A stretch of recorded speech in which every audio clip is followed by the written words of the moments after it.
This is Scott Bauer on the floor of the CME Group. Stocks were stronger most of the day until late in the trading day, where they dropped from their highs on a report that the existing tariffs on billions of dollars of Chinese goods that are in place right now will stay there until after the election. So there was some uncertainty about the phase one deal being signed tomorrow, what would actually be in it.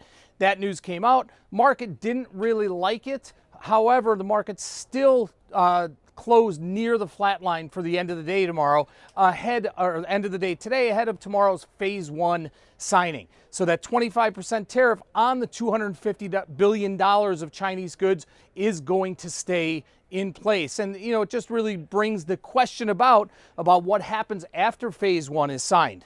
Treasuries climbed today. Earlier, as we got a report that CPI rose less than forecast, so inflation lower than what was forecast. Bank earnings coming out of the gate, really good. JP Morgan and Citigroup led the banking sector and the financials higher today. We'll get Goldman Sachs, Bank America on tap for tomorrow morning. We'll see what happens there.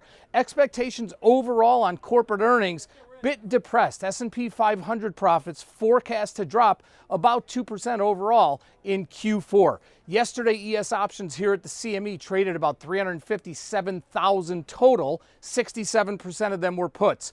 The volume leaders, the end of month, end of week 3, January 2,800 puts traded 17,400. March 3125 puts traded 6,300 of those. The end of month, end of week 3, January 3,300 calls. 4,500 of those, and then the March 3,200 puts traded 4,200. Volatility remains a bit depressed. It really, the volatility in the marketplace overall is on the low side, so ES options pricing in a move to the end of the week, end of day Friday, of about $26. Now the real story in the marketplace may be Bitcoin, and we've hammered that home over the last couple weeks about the lack of volatility ahead of this big move, and wow, up 8% today and up 30% just from a few weeks ago where it hit 6,800. Not just Bitcoin, but the altcoins as well. Altcoins such as Ethereum, EOS, Litecoin, and others up 10% today